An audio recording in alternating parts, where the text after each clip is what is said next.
There's nothing like HIV. There's no disease, no infectious disease that essentially kills everyone who gets it. The fear factor's gone, and yet getting HIV infection is a problem for any individual.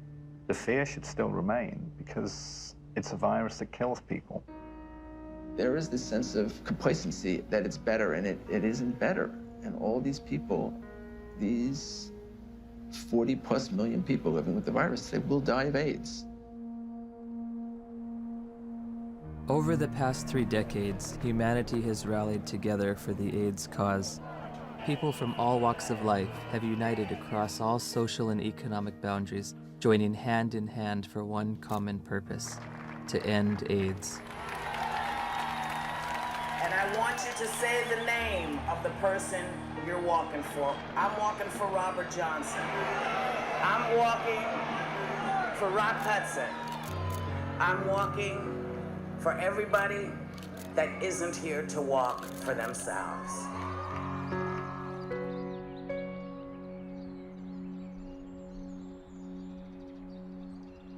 The statistics are growing, all except for one. That's the amount of people cured, and it's still 0. In theory, we could cure AIDS on a piece of paper. Maybe someday it'll come. I can't say when. Despite all the major progress we have in chemotherapy of those patients, none of these patients got rid of the virus. I don't think the pharmaceutical industry is very interested or invested in a cure. You know, I don't mean to be too cynical, but the reality, I think, is that, you know, the situation they've got now, which is lifetime treatment with expensive drugs, that kind of suits them pretty well. A cure is going to require some very tricky and sophisticated molecular biology, and I frankly don't see it happening. Ever? Ever.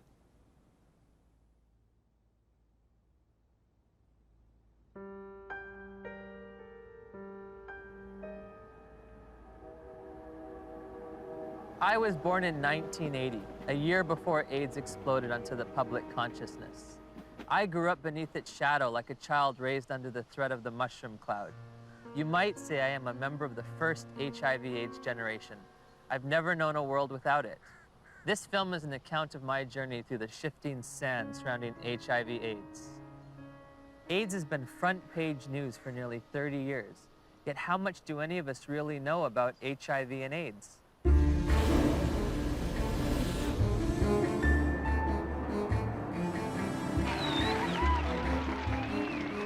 What is the difference between HIV and AIDS? I don't know exactly. HIV is wow. HIV 是它的病毒，那 AIDS 是那个病，所以两种是完全不一样的东西。It's the same AIDS thing. is the actual disease. It's I the don't same know thing. really. I don't know the difference. I know HIV is less deadly. Pour moi, il y en a pas forcément. Enfin, c'est vrai que j'établis pas de différence entre les deux. What would you say is the difference between HIV and AIDS? Yeah, there's not a big difference, is it? HIV/AIDS is just the starting point. HIV is a virus. The actual virus is AIDS. People around the globe were just as confused as I was. So I sought out the world's leading HIV/AIDS authorities, among whom were the discoverers of HIV, the key White House advisor on AIDS issues, and the executive director of UNAIDS' global response to the epidemic. Meeting with these distinguished experts, I candidly asked, what is the difference between HIV and AIDS? The difference between HIV and AIDS is a really critical concept, and unfortunately, it's one that seems to escape a lot of people, or just they don't remember it after hearing it. HIV is a virus. AIDS is a syndrome caused by infection with the virus. So you don't get infected with AIDS, you get infected with HIV, and that causes AIDS. The biggest problem with the HIV theory of AIDS is HIV. There is a group of AIDS denialists that say that HIV does not exist and has never been isolated, which is as bizarre as it gets. We do not say that HIV doesn't exist. What we say is that the presently available data does not prove the existence of HIV. The reality is that HIV does exist and does cause AIDS. I mean, the evidence is incontrovertible. HIV causes AIDS.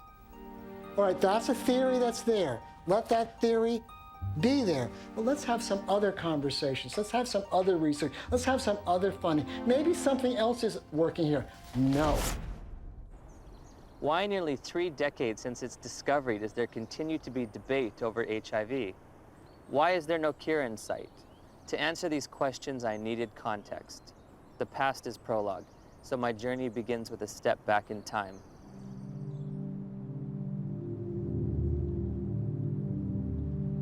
The National Center for Disease Control is reporting more cases of 2 rare and deadly diseases found in homosexual men. There is no apparent explanation for the outbreak. Obviously, this is an issue with great emotional fervor, but... How can we stay unemotional when people are dying every day from a disease the CDC has yet to name? For crying out loud, if the CDC won't name it, at least demand the press stop calling it GRID. Well, unfortunately, I have to take credit for coining the term GRID, which stood for gay-related immune deficiency. We were seeing a cluster of gay men who were suddenly critically ill of pneumocystis pneumonia, which was the indicator disease of something new, and reported our findings to the CDC. I was the chief of the STD division at the CDC at that time when the draft report of 5 cases of pneumocystis in gay men came across my desk for review. Shortly afterward, cases of a very rare cancer called Kaposi sarcoma were diagnosed in young gay men. My first reaction was, this is an extraordinarily important finding. The CDC was looking for something like that when it came along. They were looking for it already. They were hoping there was going to be a new plague because polio was over. The CDC's budget was getting decreased. This is back in like the early 80s. There was double-digit inflation, a very high unemployment, a rapid military buildup, and a threat to decrease all domestic programs. And this led to reductions in force in the public health service, particularly the CDC. The Center of Disease Control, CDC, in Atlanta was under threat for reduction and even theoretically for closure. There were memos around the CDC says, we need to find a new plague. For them to justify their expenses and their existence and make their careers, they have to find infectious diseases. We need to find something that'll scare the American people so they won't give us more money. Once people recognized that this was likely caused by a virus, the media attention went from no news coverage to the most covered news story in history. People went from neglecting it to fear and panic. Maybe I can get it. All of a sudden, AIDS was a very fundable project, and I suppose the psychology they worked on was the fact that they thought, well, in Congress, essentially this is white, straight, heterosexual men who are the congressmen, and if they feel they can't fuck around without being worried about AIDS, they're going to let the dollars out. And it worked. Suddenly there was a lot of money available for anybody who wanted to study HIV. And nobody ever looked back and said, why do we want to study HIV? Bob Gallo said on television, causes AIDS. The evidence shows that this disease is not merely confined to the gay community. I motion to call the disease Acquired Immune Deficiency Syndrome, AIDS. In 1982, Dr. Harry Haverkos was one of the Centers for Disease Control's epidemiologists tasked with defining AIDS. AIDS refers to a syndrome, and its definition changes periodically. AIDS is a chronic disease. It's based on its immunodeficiency. AIDS is not a disease, right? AIDS is a whole lot of different things. Depends on what country you're in. When your CD4 count falls below a certain arbitrary level, by definition, you have AIDS. You know, when someone's count goes down and then it goes back up again, it's, politically they may still have AIDS. Medically, I don't think they do. If you develop any of a number of opportunistic infections or diseases, that puts you in the category of AIDS.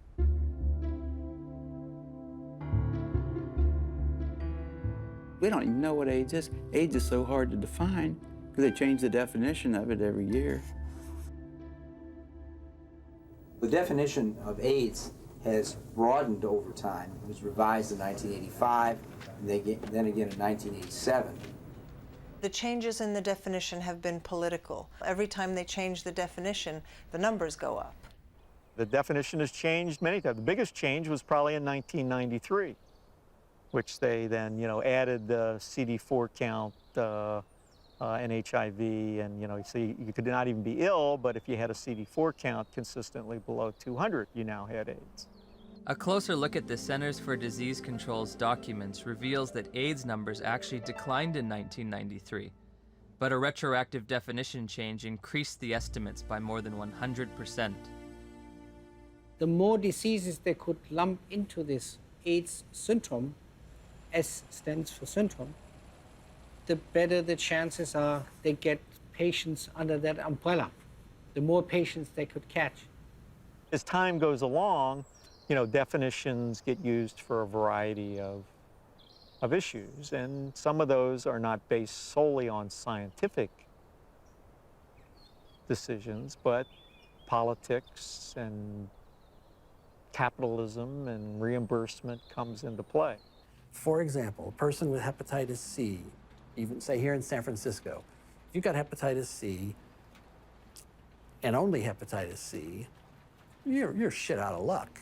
Having an AIDS diagnosis, I get a free apartment. The city of San Diego pays my apartment. I can have the state of California pay for many medications related to HIV. I get Social Security benefits. I can get discounts on my supplements at the local health food store. I also get food stamps and in-home supportive cleaning services. So I was basically a healthy person walking around, and yeah, I had all these wonderful little perks, You get all these benefits, that we fought for and got, but the end result has been a sort of an imbalance. We succeeded, and I'm glad we did, but it is a little unfair. Politics, insurance, capitalism, benefits, you can be sick or healthy. I never would have thought that AIDS was so convoluted. Right. Well, as I said, that has changed. How you define that scientifically has changed quite often, which just makes it difficult to, for the lay people to understand. It makes it difficult for me to interpret the numbers. Africa is purported to have the highest incidence of AIDS cases on the planet. So I trekked to South Africa to witness firsthand the impact of AIDS on that troubled continent. Around 10 million of South Africa's 48 million people have been reported to have AIDS. It's only a 10-minute drive from Cape Town's pristine modern airport to the squalor of neighborhoods said to be ravaged by AIDS. All the facts on HIV and AIDS with Griselda on Metro FM Talk. It's World AIDS Day. There are functions, there are gatherings. The international theme is Stop AIDS, Stop HIV and AIDS. Keep the promise. So many years later, we keep saying the same things, HIV, HIV, HIV. And yet, each time I hear words like HIV and AIDS, I just want to pull my hair out. I'm just so fatigued about how we've packaged the messaging. All we talk about is AIDS. It's a sex virus. You have to use condoms or you die. It's a sick and sad message. People can't think outside AIDS anymore. And it's just a shocking, sad reality.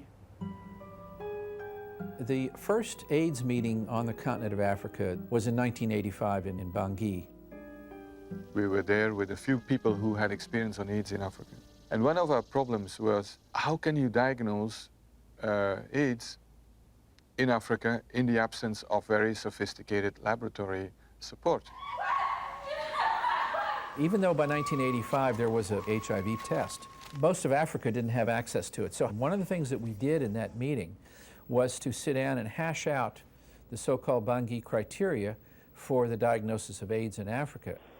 The idea was, what would be a simple way for a clinician to look at a patient and say that this patient likely has AIDS? We say somebody who has a combination of certain signs and symptoms like major weight loss. And if you have a combination of that, you can say this is probably somebody with AIDS. They wanted a clinical case definition where they could decide that someone had AIDS just by looking at weight loss and persistent fever and so on. It gave something to clinicians in Africa to diagnose AIDS. And that helped in the overall effort to count cases, because we needed to know what was the impact of the epidemic. They could discover AIDS all over Africa at that point. They could say that we are all at risk, but they could say it's spreading around the world. They could say it affects women as much as men, because almost anyone in an African hospital could be diagnosed with AIDS without having to do the HIV test at all. Whole nations have been led to believe that, in some instances, that they've got large percentages of their population infected and doomed because of this supposed sexually transmitted virus. It's such a tragedy. Daniel, a lot of people here is very sick and is very dying. What kind of sickness do you see around here? It's HIV/AIDS. What is AIDS? We don't know. We don't know. So here you're living in a mud hut, and here some kind of white men with doctors who you respect, and they tell you that there is now among you an invisible disease, and it gets into your blood and can stay there unseen for years, and when it manifests itself, it's going to manifest itself in the forms of diseases you've always known. Maybe if you look skinny, if you lost weight, maybe they'll simply say hey, you have AIDS, or you're coughing a lot, maybe. They'll say you have the disease. This cannot help but create extraordinary paranoia in people's minds. They say, well, what is going on with us? My neighbor next door he's got malaria. Does that mean that he's actually got this dreadful disease that the whites are talking about? Like I could be fat now, then the mentality is that if ever I become teen, then it could be one of the symptoms. I have to ask myself, why now? Why at this time? Dr. Christian Fiala argues that many doctors have misused the Bangui definition. In the era before AIDS, we had to admit we don't know the diagnosis and we could hypothesize. But nowadays, what doctors do is, well, if we don't know what it is, it must be AIDS. We did have patients with the conditions we now regard as AIDS defining, even before the advent of AIDS. People could have TB and not have HIV and fulfill the Bangui criteria. They'd lose weight, they'd have TB, and they could look like they have AIDS when they don't. Is this Bangui definition still being used today? I'm fairly certain that in many parts of Africa where there's still little or no testing available, that definition is still used, and I wouldn't be surprised that it's used in the poorer parts of Asia. This word AIDS, I don't know what it is anymore. I don't know what we're talking about anymore when we talk about AIDS. AIDS is one thing in Greenwich Village and a very different thing in Kampala, Uganda. I visited the World Health Organization's website searching for answers and discovered there are currently more than 12 different definitions of AIDS worldwide. So I turned to Dr. James Chin, former head of the WHO's Global HIV Statistics Unit, for an explanation. Some countries, they felt they were a little more sophisticated than in others. And you have, along with the epidemic of HIV, epidemics of HIV/AIDS experts. And some of them will not necessarily adhere to any international definition. They'll make up their own definition. High school biology class taught me that diseases and syndromes cannot differ from country to country like languages. It was becoming clear that HIV and AIDS were distinct, separate entities, and that AIDS was diverting my attention from the real culprit, HIV. Where to next? The place millions have had their lives changed forever. She says, we have your test result, you need to come in and get it. And I was like, tell me now, Cheryl. She was like, Kim, we really need you to come in and tell me. I said, then I know it's positive, Charlotte. You would just tell me over the phone. And she's like, Kim, don't panic. You can still have a normal life. I can still remember his face. I can remember his eyes. And all he said was, I'm so sorry. I think you should put your affairs in order, and you might have 5 years. I said, Cheryl, I have to get off the phone right now. I have to go tell my dad. He started crying. This isn't the way it happens in the movies.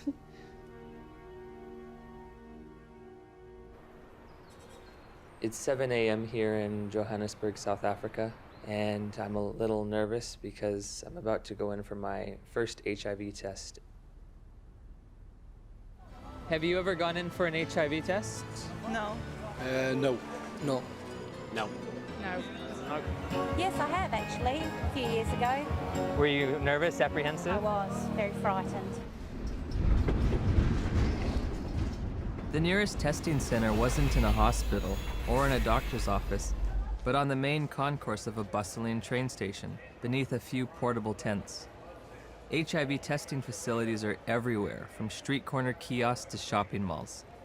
I'll be tested with a rapid test, which looks for antibodies to HIV. So, have you ever tested for HIV before? No. You said no. Never. It's the first time. First time. Wow. Is this your questionnaire? Yes. Okay.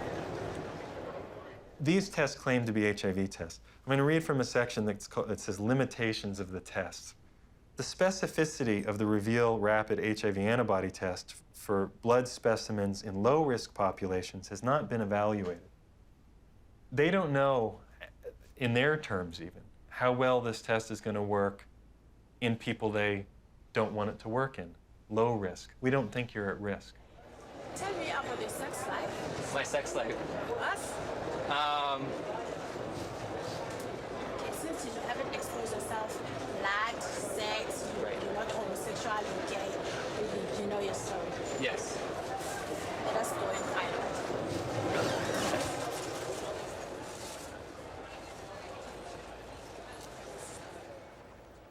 In 1990, we flew to Romania to adopt a baby.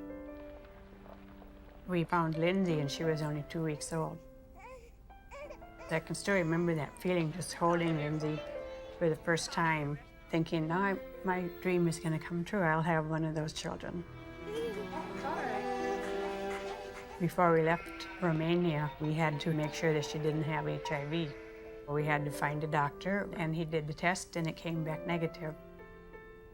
We flew home just after Christmas, 1990, and thought we had it made. So I'm going to do a test which comprises of 2 test kits. These 2 test kits are from 2 different countries. Why you are putting them being 2, you want them to confirm each other. Can they be 2 different outcomes? Then this one is a determiner, which is going to give us the final results. Can I just ask you something, as someone who's a little nervous? Okay. It seems like if this is positive and this is negative, my life hangs in the balance on whatever this one is. Yes. But how do we know that this one's accurate when both of these were inaccurate? This one has been tested to be the one that is going to take out the results that are correct. Oh, so this one is more accurate than these 2? Yes, according to what we have learned. So why don't we just use the more accurate one to begin with? Well, you know what? What if now the more accurate one has a discrepancy? How are you going to find out? I don't know. Rapid tests in Germany, it's not allowed for standard diagnostics. May I ask why? How come you don't use rapid tests for standard diagnostics? Several professional organizations who decide as an expert committee on guidelines how to do things. None of these responsible societies recommend it for scientific reasons. We always say to our clients, even if you have tested here, you can go to other centers and go and test and verify our test. You cannot say we're 100% because you find clients going from area to area doing tests. And they come with stories that I was negative at a certain area, I'm positive with you. How do they decide whether they're positive or negative? We cannot tell because we are using a rapid test. It occurred to me that perhaps the HIV epidemic is reported to be so widespread in South Africa and other poor nations simply because they use these inaccurate tests. There's the saying that if you knew how what sausages are made of, most people would hesitate to sort of eat them because they wouldn't like what's in it. And if you knew how HIV/AIDS numbers are cooked or made up, you would use them with extreme caution. I decided to investigate HIV testing protocols used throughout the developed world. When we're testing people for HIV, the first thing we do is a screening test, and it's usually a test called the ELISA. But there are also now available rapid assays that can be used as screening methods. Because they're faster. And we all know faster and cheaper is more efficient. If an ELISA is positive, it does not mean that the patient is HIV positive. That's a problem. If we're using antibodies as a screening test to tell who's infected or not, very occasionally you can get false positives. So screening tests by themselves should not be used as a definitive measure of infection. That's why we use a screening test to pick up all the cases, but we use a confirmatory test to eliminate any false positives. Take it easy. I'll just at the side. It should be emphasized that most of the developing world uses only screening tests to confirm an HIV diagnosis. There are no confirmatory tests. Time now is 25 past. At 22, the results will be out, which is going to be 15 minutes. 9 days after returning home, Steve and Cheryl's pediatrician ran a battery of tests on Lindsay, including an HIV test, even though Lindsay had tested negative for the virus in Romania. Dr. McHugh called us and said, we run into some problems with the testing that you did at Methodist Hospital, and you'll need to come right in and see me. I said, well, what is it? She says, well, I'm not going to tell you over the phone.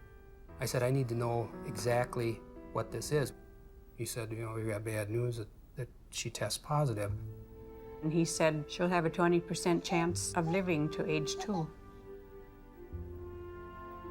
That was just a shock after all this joy and happiness. We finally found our daughter, and I'm dancing around Romania, and now I come home, and it's like somebody could just stab me. And then I had to call my mom, and that was the worst phone call I've ever had to make, because I even remember saying, that poor girl, she's just not gonna make it. So that we don't have to go to somebody and say, well, you might be infected, but it might be a false positive. We do a second test. That's a test usually called the Western blot. In 1992, when I was told by my doctor that I was HIV positive, that was only a verbal admission to me. She didn't give me the written paper that came from the lab that tested my blood. I found out that it says this indicates possible infection by virus. There can be mistakes from the antibody test, and there are conditions that can cause the test to be inaccurate. Now that I've got the package insert for that test kit, it says positive results using any specimen type should be followed with additional testing. But this is the test that they use to confirm with. This has a margin of error done properly that's extremely low. In other words, it's one of medicine's better tests. I don't think the Western blot is a useful diagnostic test. I don't think it's worth doing. Did he give a reason? You know, anybody can say anything. I think it's stupid to drive a car. But come on, you gotta give a reason. It's a useful prognostic test. Once you know that someone is infected, then you can follow their antibody response as well with Western blots. I'd say he's absolutely wrong. It has a complete usefulness. You don't need a Western blot. And it's become a dogma in HIV research that you need one ELISA followed by a Western. You don't. You need 2 different kinds of ELISAs made in 2 different formats. Would you ever want to confirm somebody is positive using just ELISAs? No, never. It's against the rules. It's against the recommendations. It's a turbulent sea of argument about how can we use this test? When can we use this test? Why does this test have no standard? We have a group now of about 40 patients that have no detectable virus in their body, but they're not being treated. So the first question is, are they really infected? So the Western blots can have false positives? No, the Western blot was negative too. But they were told they were positive by a lab, yes, that misread the Western blot. Heavyweight champion Tommy Morrison tested positive in 1996. 11 years later, in 2007, he tested negative multiple times, allowing him to return to the ring.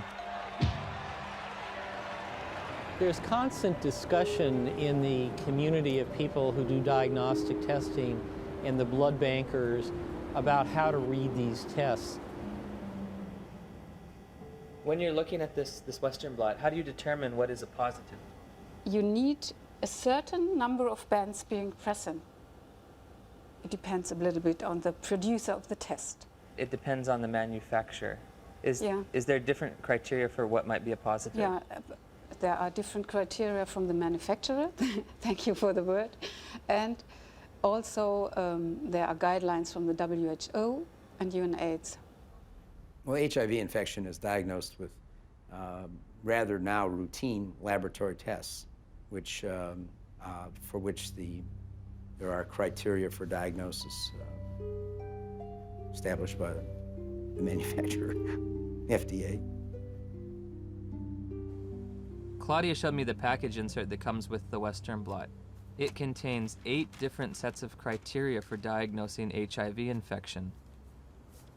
Because of the different criteria that apply in different countries, you can be considered, you can test HIV positive in one country and be given an AIDS diagnosis as a result of that, whereas in another country you won't test HIV positive and you won't be given an AIDS diagnosis. It's ludicrous that you can be positive in one country and not positive in another. Theoretically, I could be diagnosed with AIDS in the United States, but if I take 3 steps to my right, I wouldn't be diagnosed with AIDS, or I would lose my AIDS diagnosis when I cross the border. In 1992, I was encouraged by a doctor to take what's called an HIV test as a matter of social responsibility, and I was shocked and devastated and horrified when the results came back positive. It was one of those moments that everyone fears their whole life. A week later, I take the same test to an AIDS specialist. He looks and says, "This isn't a positive test. I don't know what this test means." Since a false positive looks like a true positive, how can you ever distinguish whether it's truly a positive or a negative? Well, that's a great question. It's going to be very hard to determine a false positive. So I take the test again, and this time my results come back marked from the lab indeterminate. I'm faced with the decision, do I want to wait 6 weeks to test again or do it right away? I opted for right away. My results that time come back positive. Took it again, came back negative. I took it again, positive. What happens if you're positive on one criteria but negative on another manufacturer's criteria? How do you decide who's infected and who's not? You will use the most sensitive criterion. In late December of 2007, I read about new legislation passed in New Jersey calling for the mandatory testing of pregnant women or newborn infants should the mother's status be unknown. HIV mandatory testing, to me, is a no-brainer. I'm very much opposed to the concept of mandatory testing of any population because the tests are scientifically shown to be unreliable and inaccurate. You have no reason to fear this bill. And my hope is that eventually this will become a federal law so that every woman in this country would be tested. But HIV testing isn't an absolutely precise science. When I confronted my doctor about that, she said, we're way past Western blot now. We have the viral load test.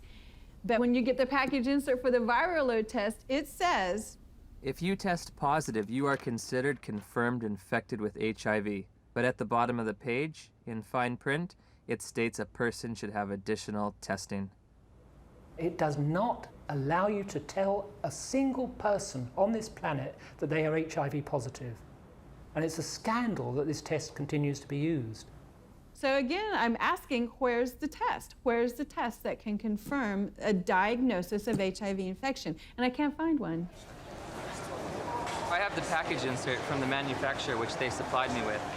And under limitations of the test, it states that risk factors should be used in conjunction with the test. Has a person had sex? Have they used drugs? Have they had a blood transfusion? And then in conjunction with the test, not the test alone, but with the test, then you decide whether the person is positive or negative. Do the answers to these questions help aid in the diagnosis? Of course they did. Really? They do. Now, if I tell you that the test you took was lousy and didn't mean a thing, does that make any difference for everybody to hear?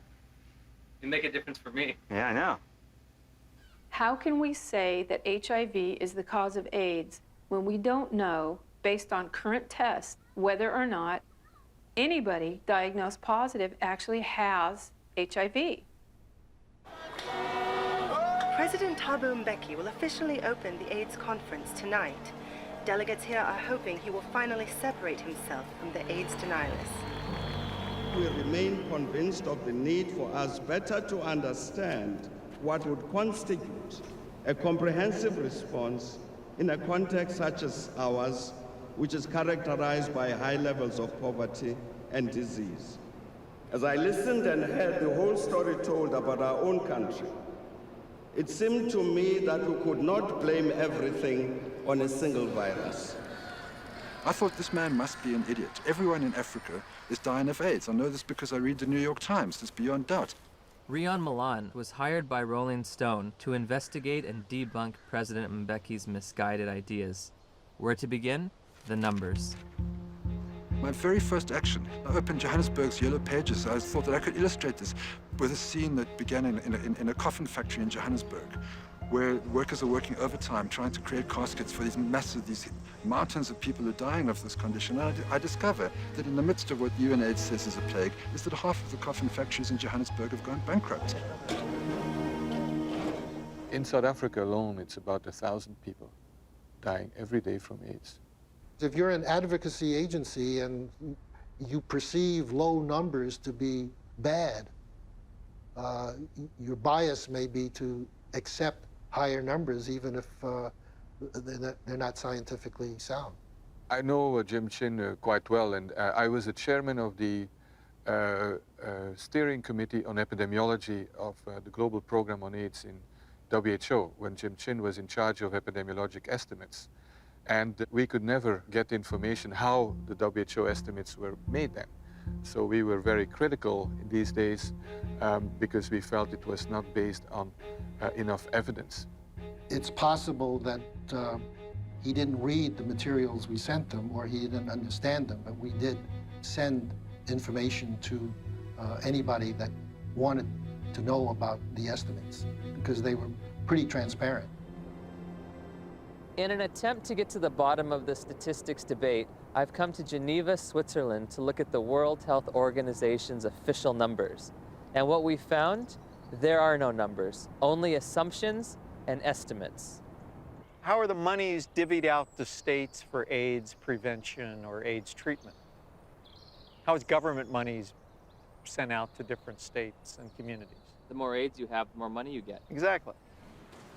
The AIDS boards have a vested interest in maximizing and squeezing the data to get the worst possible scenario that they can out of it, because the worse the situation is, the more compelling their fundraising claims are. When UNAIDS was created, about $250 million was spent on AIDS in poor countries. 10 years later, it's $10 billion. That's an unprecedented increase. Still not enough. When that was created, the first thing Peter Piot said was that UNAIDS is an advocacy agency, pure and simple. And this was my first objective when I came into this job, and that was put it on the political agenda. He divested himself of all of the program aspects and the scientific aspects of AIDS. This is not a scientific issue. This is a matter of politics. Except one unit. He kept sort of the numbers unit. we are really doing a major disservice to say it is not as bad as it looks like, because actually it is much worse. 1 month after my interview with Dr. Piot, the Indian government slashed their estimates by nearly 60%. Shortly thereafter, UNAIDS acknowledged they'd been overestimating global HIV statistics for more than a decade. They've painted themselves into a corner, and now their house of numbers is falling apart. America is leading the fight against disease. And I call on you to double our initial commitment to fighting HIV/AIDS by approving an additional $30 billion over the next 5 years.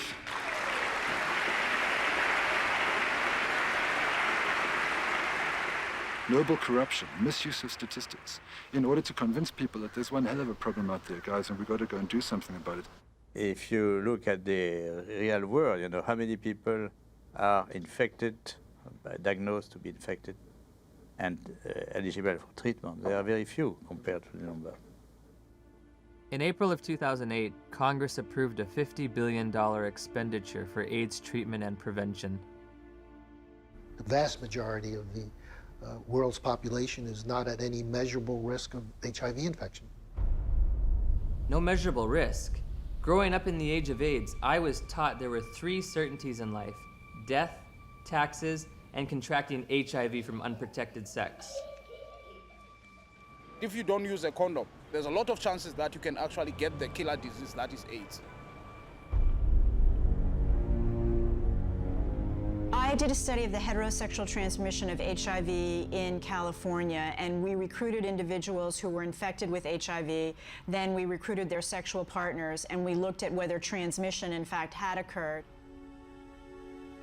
Padian runs a study. It's a 10-year study with the world's most virulent, terrifying sexually I mean, this thing jumps, excuse me, off of penises into vaginas miles away. How many of them do you think, after 10 years, with the world's most terrifying, virulent, sexually transmitted disease came up positive? Nobody. Nobody. Nobody who was negative came up positive. 0. I think HIV is more difficult to transmit than than a lot of, probably most other sexually transmitted diseases. I mean, I think that's pretty widely known. If I were to have unprotected sex with somebody who is HIV positive, how many acts would I have to engage in before I got the virus? Just one. I assume one would be enough. First act? 1 is enough. Remarkably, HIV is a difficult infection to transmit. This contradicts everything I was ever taught about the sexual transmission of HIV. AIDS is the best example of what's really scary and alarming and dangerous about our culture right now, which is that it's a culture of PR. It's a public relations phenomenon. The truth doesn't matter. What matters is the image. If we were talking about reality, the reality is that AIDS is over.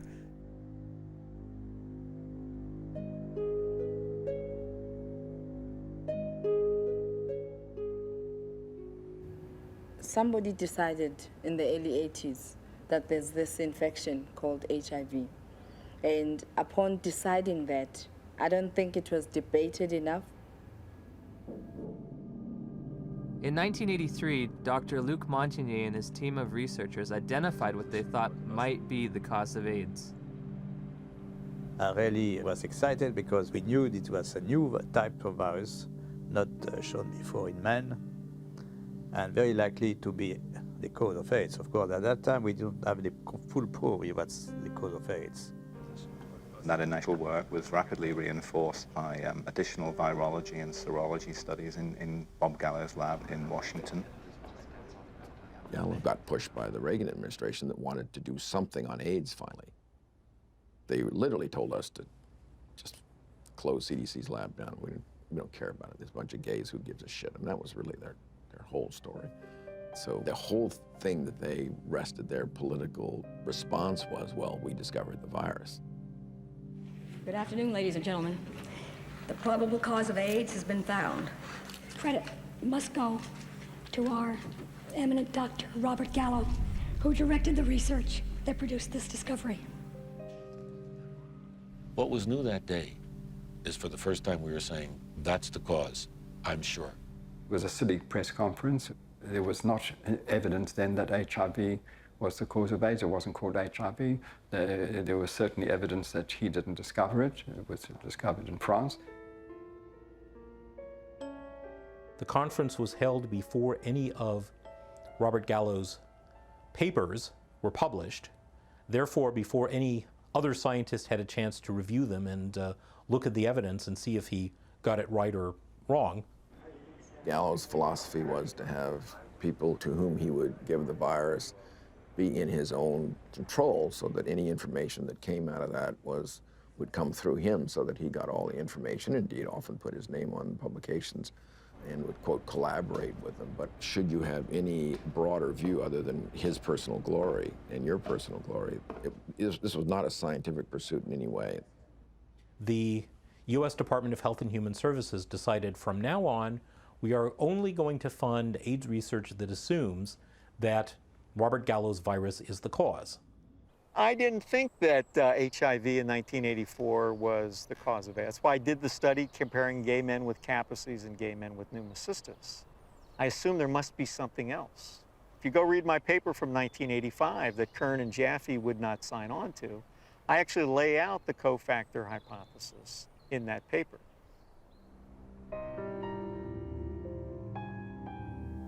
I'm a promoter of the role of cofactors in AIDS. Well, cofactors just says that the cause of a disease is by more than one factor. Just simply being infected with HIV is not going to do it. You need certain cofactors. Cofactors are not necessary. Dr. Fauci would say HIV causes AIDS without the need for anything else. That's kind of ridiculous. The data that indicate that any different type of infection like mycoplasma or something like that is a necessary cofactor, I believe those theories have been debunked. What the fuck does he mean? Sorry, what's it? Sorry, what does he mean that there are no cofactors? Where's he coming from? There's cofactors for everything. Cofactor implies something specific, and it really gets us off into tracks that are wandering. Gallo isn't gonna change his mind. He's probably 70 years plus now. He's gonna remember things. You know, we all remember things that are good for us, and we forget the bad things. The cofactors are important to really understand how people get ill, why they get ill. What is asked of an AIDS journalist is to deny an existing reality, which is a strong, growing body of dissent on a scientific question. In August of '92, my dad had just read his latest National Review, and there was an article in there about Peter Duesberg, a maverick cell biologist. He said he didn't think HIV caused AIDS.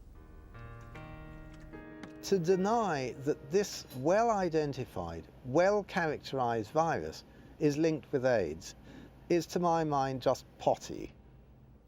He said, I can't replicate this in my office. I can't get this virus to do anything. We thought, oh my gosh, my dad is really daydreaming. He's trying to wish this all away because he knows how upset we are. Just wish it all away, and everybody will be gone happy. If Fauci would say, here's $1 billion for alternative theories of AIDS, you wouldn't believe what's going to happen. A lot of HIV researchers overnight would start cofactors. The first year they would call them cofactors of HIV. And the next year, the co would be topped and HIV would be topped a year later. Peter is highly intelligent. He did excellent work. I mean, no wonder he got a full professorship in Berkeley and was nominated to the American Academy of Sciences. But I told him very frankly that he's killing people with his theories, and I still stick to that. They attack him, they attack his ideas, and they present some bogus way of refuting what his science has said that doesn't really refute it. Peter Duesberg? Yes. They're all prostitutes, most of them, my colleagues, to some degree, myself. You have to be a prostitute to get money for your research. You're trained a little bit to be a prostitute. But some go all the way. In light of all this scientific uncertainty, I asked Dr. Fauci for evidence linking HIV to immune deficiency disease. When you put the combined findings of the initial characterization as a distinct retrovirus isolated by Montagnier and his group, together with Gallo linking the virus to being the cause of AIDS, and they put those things together, and that's how we have a confirmation of the causative agent of AIDS, namely HIV. Still unclear about the evidence for HIV's existence, I decided the best way to verify it would be to actually see it. I asked Dr. Hans Gelderblum, a world-renowned electron microscopist, if he thought there was any reason to question Dr. Montagnier's published images. I've seen these publications, stamp-sized images. It's a nuisance. It's a nuisance. You do not really see much. When we saw that photo, we said, suggestive, but not convincing. Dr. Gallo, 1 year later, published photographs he claimed to be of HIV. Were his any better? These pictures were not so impressive. They were not much better than Montagnier's images. It's one thing to look like, and another thing is to be a virus. In 2002, I stumbled across an article by Valander Turner and Andrew McIntyre of the Perth Group in Australia, and it questioned whether there's ever even been found a virus. I became consumed with researching this. I could read from morning till night every day, and every link to another link, and I would email to these people and say, where's the test? I want to know. Am I dying? Am I contagious? And they weren't even very kind. They were just like, read our articles again. How many times do we have to tell you there's no test? It is crucial to understand that an AIDS diagnosis is forever. It cannot be reversed or alleviated. The stigma attached to people knowing that you have it and are living with it is worse than actually living with it. I can't think of anybody who's ever been evicted from their apartment because they had breast cancer or because they had cerebral palsy. I did a campaign to address stigma. The message is that if anyone is infected, we are all affected. Some have it medically, some have it socially, some have it culturally. And at the end of the day, if it exists anywhere, it exists everywhere. We don't all have AIDS. And once you start bullshitting, it's a problem. You know, we don't all have AIDS. We all have to be sympathetic to AIDS. And yes, there's all kinds of people who get HIV infection. But you know, we don't need to make, in my view, non-truths, you know, or just to have a slogan or a symbol. We all have AIDS. No, we don't all have AIDS. But my message is you do have it, whether you want to accept it or not. Are you medically susceptible? Maybe not. But are you socially vulnerable? Yes. In June of 2007, the BBC featured a news story which began, HIV infection theory challenged. Living cells are complicated, and how they work inside the body is even more complicated. So there's still a lot of debate as to how exactly HIV causes AIDS.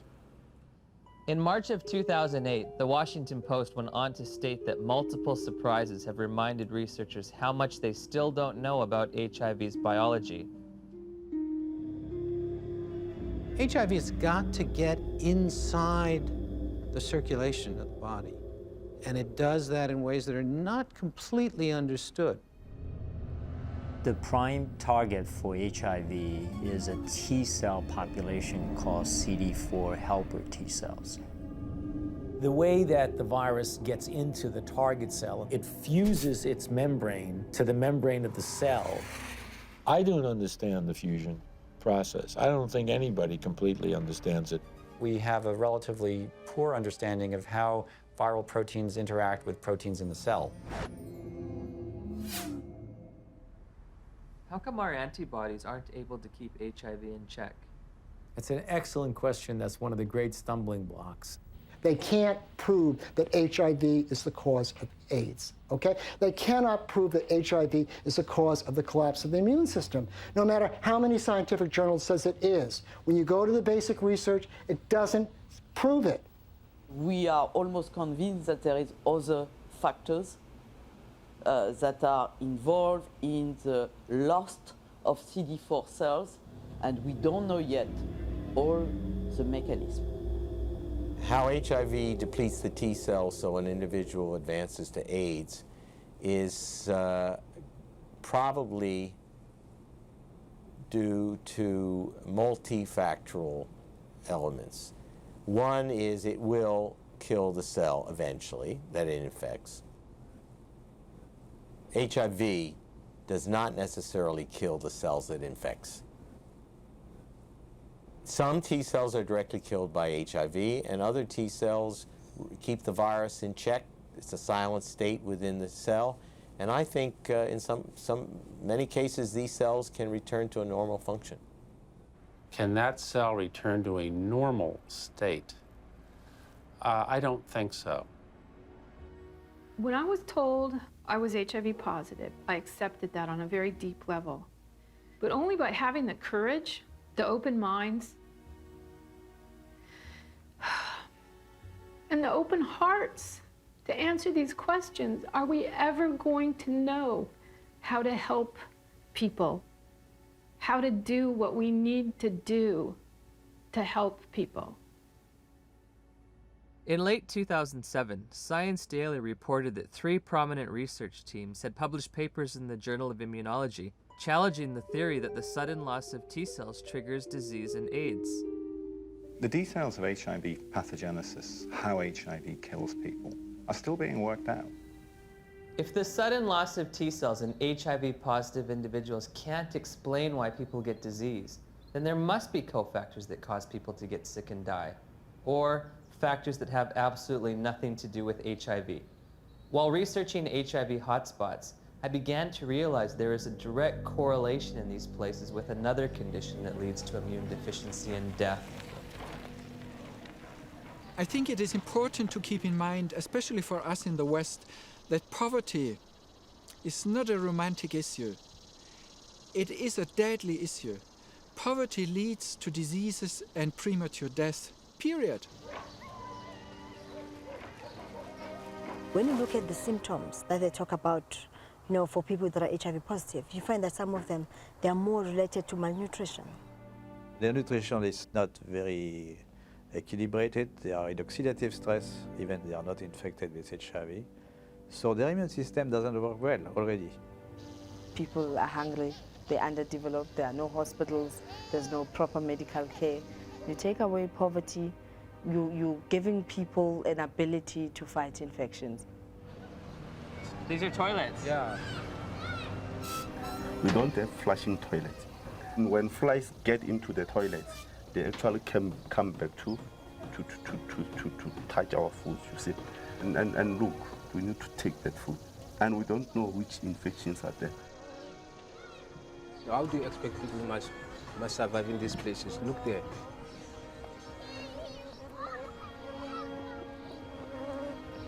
How many white people they are staying in this house like this one? In Cape Town is different. You go to suburbs, you see the suburbs different from our places. Why have we done nothing for African people, just like give them clean water so they don't die in infancy of diarrheal disease and stuff like this? All we care about is HIV, AIDS. Well, question, well, there's money in it. There has to be, other dynamic working to lead public interest to the African situation and ignore clean water, sanitation, malaria. I mean, things that kill people. This is the beginning of a war. It is a war to reclaim our health. In 2008, USA Today published a news story that stated, if we look at the data objectively, we are spending too much on AIDS. About $10 billion a year is spent on AIDS, while 2 billion people live with no sanitation. 1 billion lack access to clean water. And malnutrition kills someone every 10 seconds. These factors enable diseases to thrive and severely weaken the immune system of those living in such squalor. If we were to take all that money and put it towards developing poor countries, God would be so proud of us, indeed, because we would have taken away the major challenge that's facing humankind, and that is people dying in silence. It's slow, painful deaths from being scared of something that was just packaged as AIDS. Could it be that the real epidemic is extreme poverty, not HIV? On the other hand, HIV allegedly occurs in the United States as well. So I looked for alternative causes of immunodeficiency in this wealthiest of nations. There are other ways you could produce a condition that looks like AIDS, but they too will be some source that causes a severe defect in the immune response.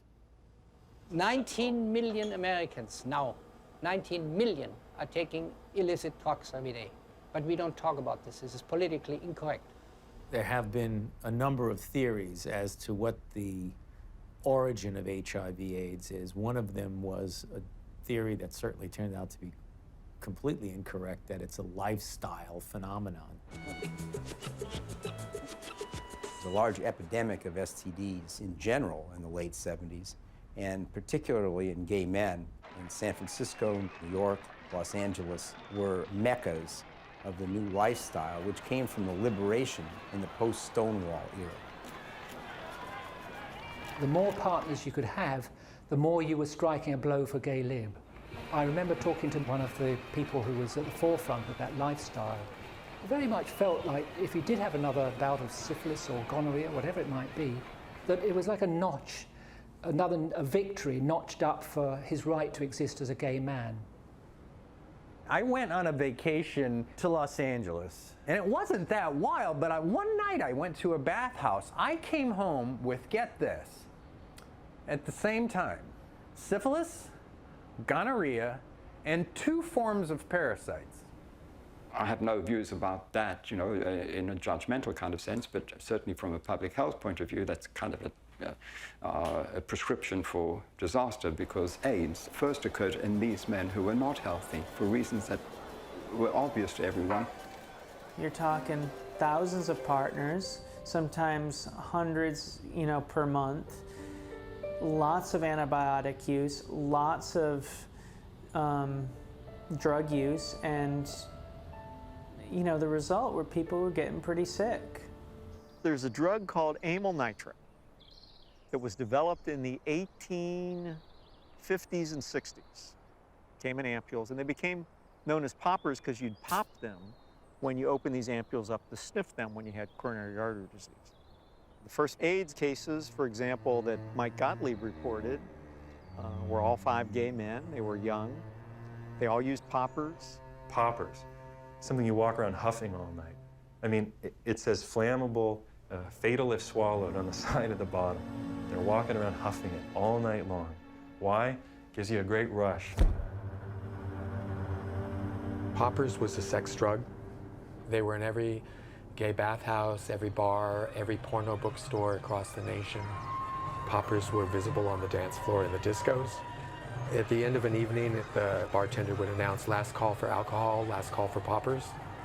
It was like a mad, wonderful kind of a dance that was being done. But if you think that can happen forever, you're wrong. Whether or not HIV exists, whether its role in a weakened immune system is almost irrelevant when you compare it to what was going on at that time. The lifestyle explanation proved politically unacceptable, but the virus explanation proved very, very acceptable to many different parties. Pneumocystis pneumonia and Kaposi's sarcoma were the hallmark diseases for AIDS in the early years. To go back and deconstruct it and say, what exactly did cause pneumocystis carinea? I remember the first patient that I ever saw, my resident brought me to see a young gay man with pneumocystis pneumonia. I knew a little bit about the use of poppers or amyl nitrite inhalants, and I started asking the patient if he used them, and it turned out that he was a very heavy user of amyl nitrites, and much to the surprise of my students, I said, I think the man probably has destroyed his pulmonary immune system by inhaling this toxin. What exactly caused Kaposi sarcoma? We know that now. It was amyl nitrite. We saw KS decline, interestingly, parallel to the decline in popper use. We now know that Kaposi sarcoma is caused by a second virus, the human herpes virus strain 8. To rescue comes another virus. As always, when you're in trouble, you find another virus.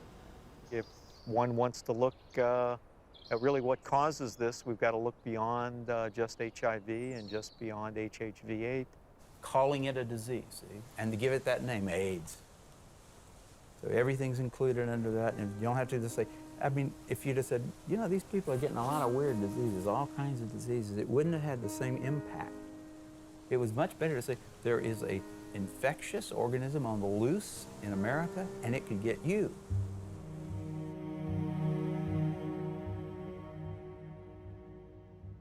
I had interviewed the world's leading HIV experts and discovered that the two benchmark diseases of AIDS have alternate explanations.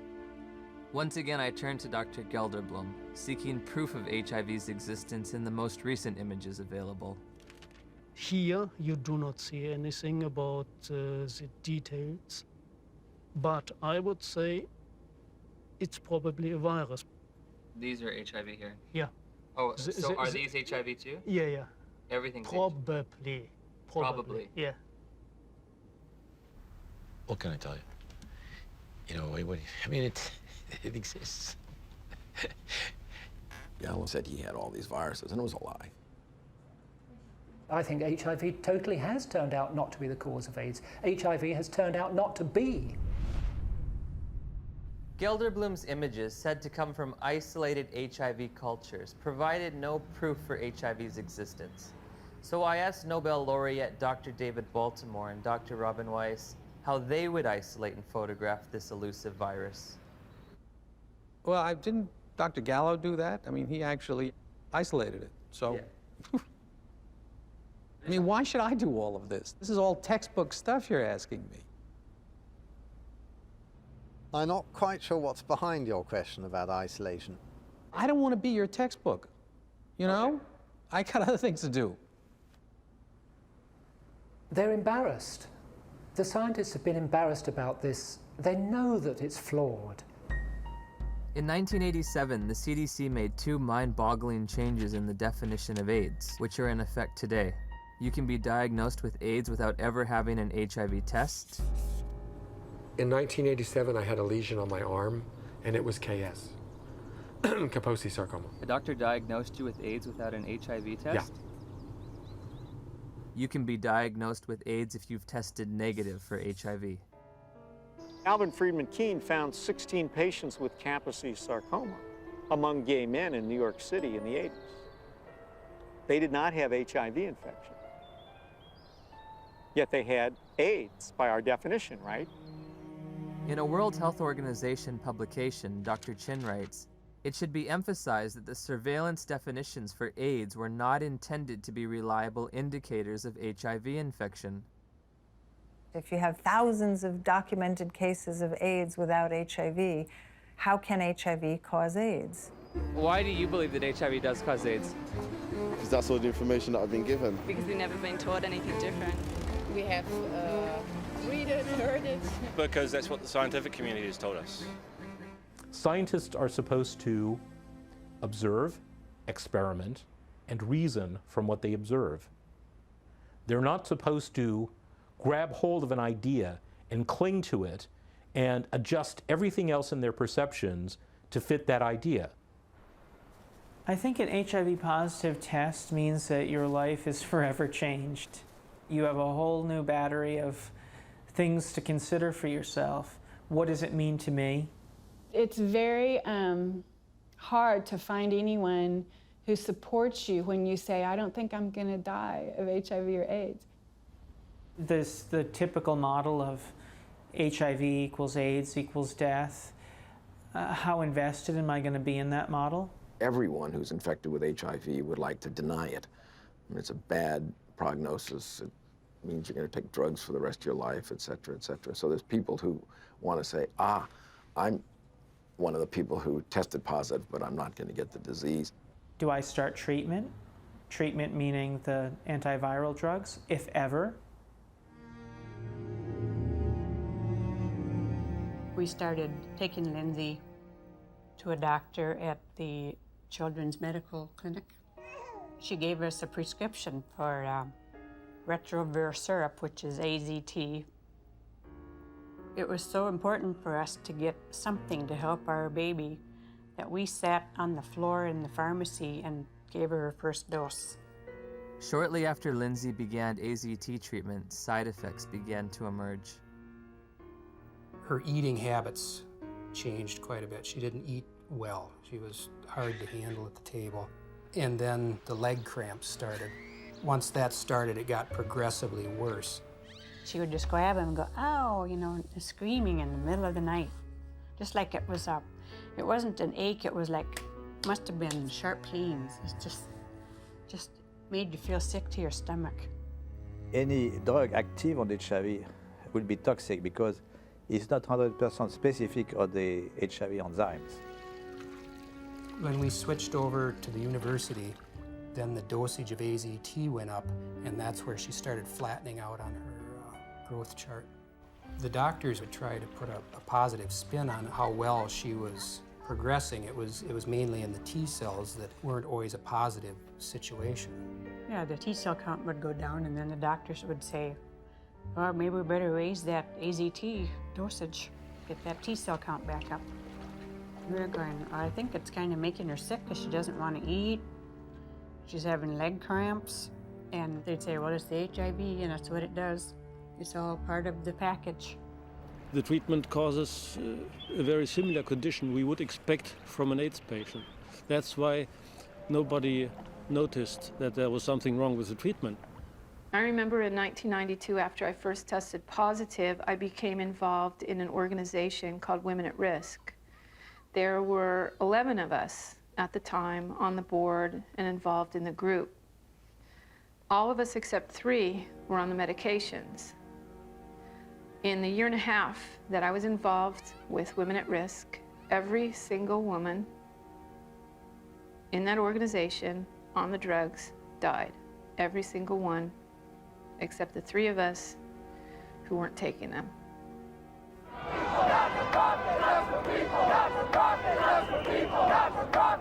We weren't just given handfuls of AZT, we demanded it. AZT should be free. Where is your humanity? We considered the FDA not giving us these things as being anti-gay instead of being responsible. And so we went and we lobbied and we pushed for all these things, and we didn't think clearly about what it was we were asking for. It's like that saying, be careful what you ask for, it may come to pass. That's the very reason why everybody believed HIV is a deadly virus, because the HIV positive patient at that time got a deadly treatment. Despite the billions spent on the drug, tens of thousands of people with AIDS have died. And now a growing number of studies are questioning the drug's usefulness.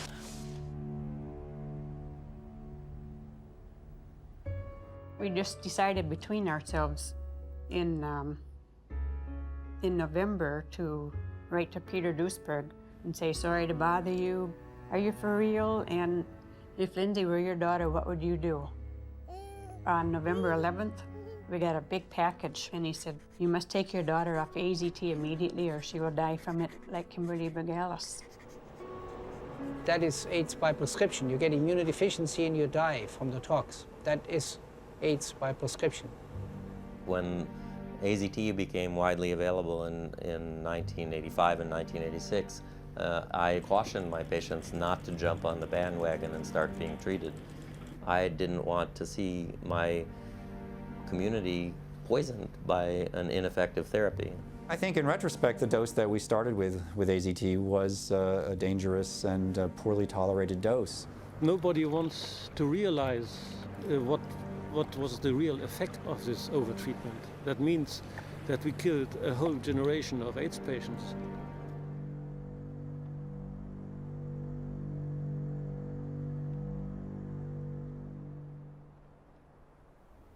In '96, David Ho announced highly active antiretroviral therapy. Also known as the cocktail, because the treatment combined the newly developed protease inhibitors with older HIV drugs, such as the chemotherapy drug AZT.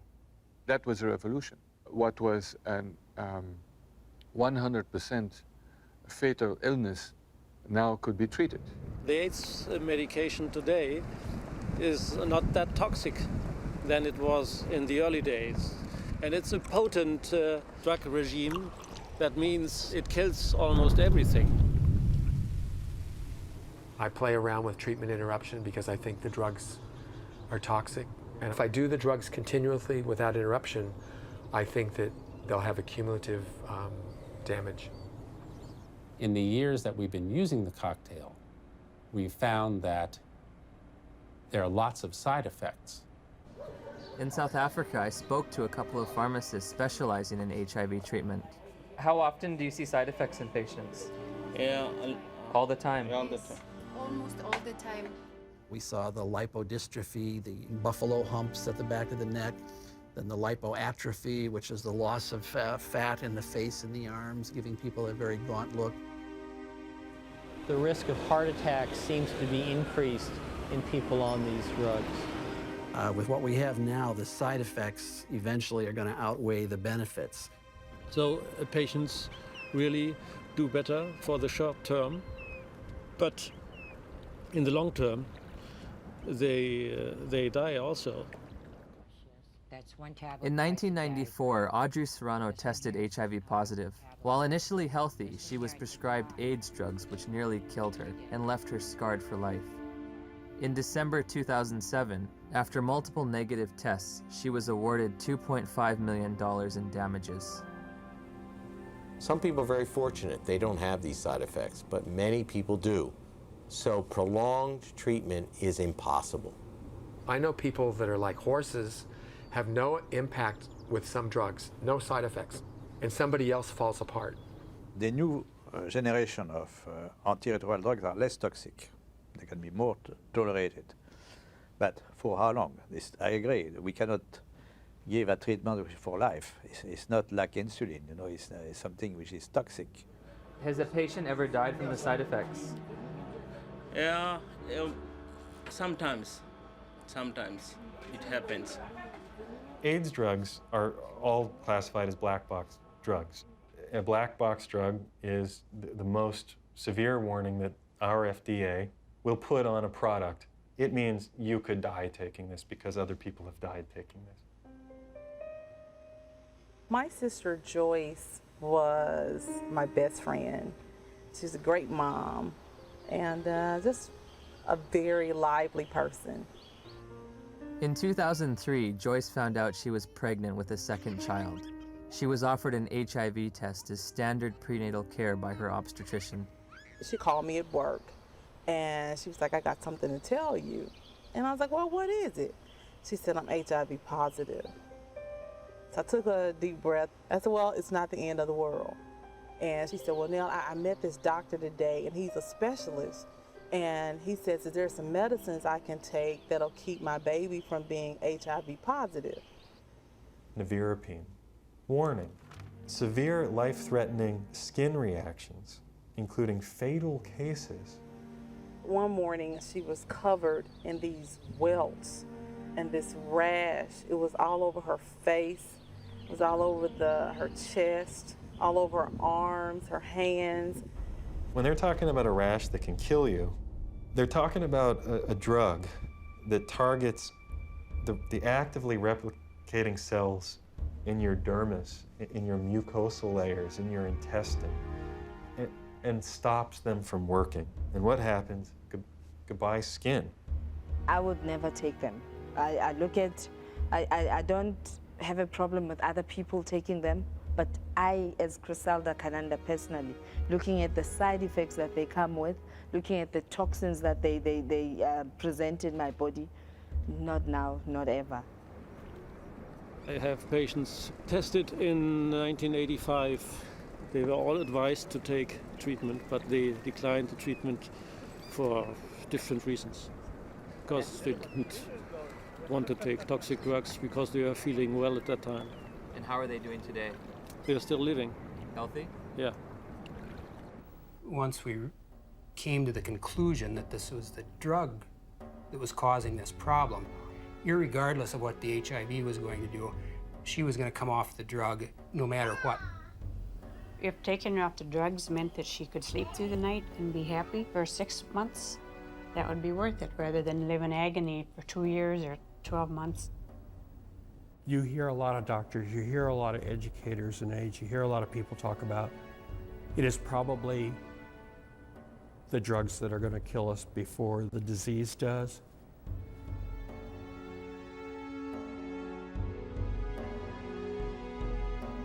What are the drugs doing to the bodies? They're putting the bodies into coffins. Before my sister started taking the drugs, she was healthy. After she started the drugs, she developed an allergic reaction, which made her look like a patient with full-blown AIDS. She was admitted to the hospital. She continued to spiral down. And within 37 days from her first date of taking the medicine, she was gone.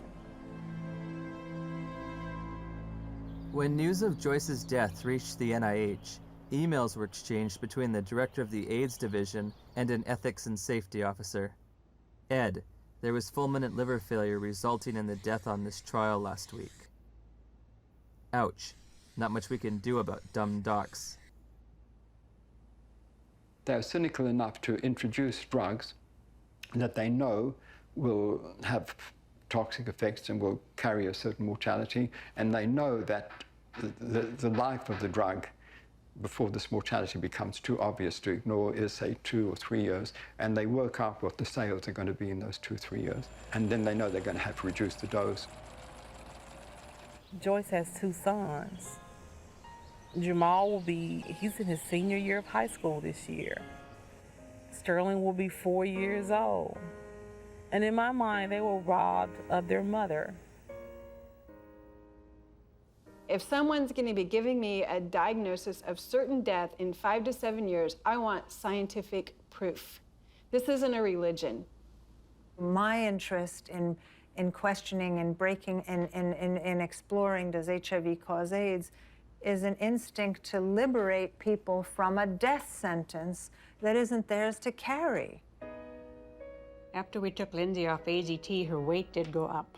Within a couple of days, the leg cramps went away. And her physical body seemed to be doing pretty well, but it was like she was disturbed. She was agitated very easily. Her lifespan changed all the time after she got to be 2 years old, and then she'd only live to be 5. When she got to be a little older, then they said, oh, she might live to be 7. Yeah. But definitely wouldn't live into double digits, and that's just was our life then. Although Lindsay was on AZT for 22 months, she made a full recovery from the pernicious side effects. Lindsay will be 19 in October of 2009. Because it's been surrounded from day one with so much emotion, so much fear, so much psychology, so much drama, very few people are capable of looking at AIDS logically. We can be exposed to HIV many times without being chronically infected. Our immune system could get rid of the virus within a few weeks if you have a good immune system. If you have a good immune system, then your body can naturally get rid of HIV. Yes. If you take a poor African who's been infected and you build up their immune system, is it possible for them to also naturally get rid of it? I would think so. It's very easy to get people to think the right thing if you get the right on the tablet the first time. But once something's on the tablet and you gotta erase it and put something else, it's very hard to get people to think differently. The victims of HIV and the dedicated professionals combating it deserve our sympathy, compassion, and respect. However, at Journey's End, I find myself perplexed, bewildered at times with an overall feeling of dismay and sadness. I found a research community in disarray over the most fundamental understanding of HIV, all the while presenting a monolithic public posture of authority and certainty. Bluntly stated, we have tests that prove nothing, remedies that kill, and statistics manipulated to the point of absurdity. 90% of global HIV corresponds to areas of great poverty and squalor.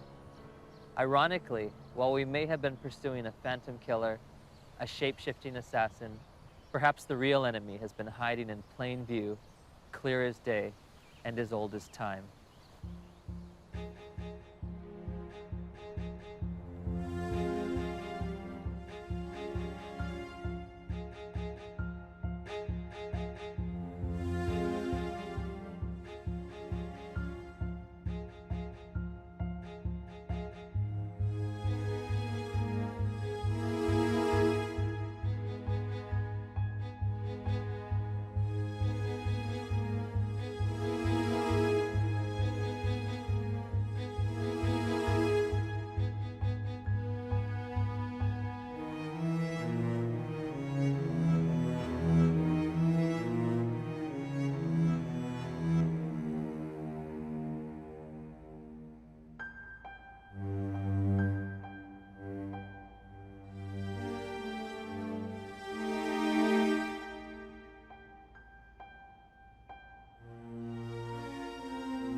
We can be exposed to HIV many times without being chronically infected. Our immune system will get rid of the virus within a few weeks if you have a good immune system. If you have a good immune system, then your body can naturally get rid of HIV. Yes. How can we say that HIV is the cause of AIDS when we don't know, based on current tests, whether or not anybody diagnosed positive actually has HIV? Some people are very fortunate. They don't have these side effects, but many people do. So prolonged treatment is impossible. Called CD4 helper T cells. What the fuck does he mean? What's it in? It fuses its membrane. What does he mean that they know cofactor? Where is he coming from? There's cofactors for everything. To the membrane of the cell. And then it There inside the cell, the virus grows and they form into cells. They're wandering.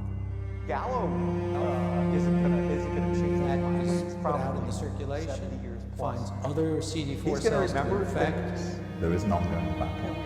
Cells die, the body will replace those cells that die, but there's not an infinite capacity to use cofactors are important. This really battle understand between how HIV people get ill, why they get ill. What is asked of an AIDS journalist is to deny an existing reality, which is a strong, growing body of dissent on a scientific question.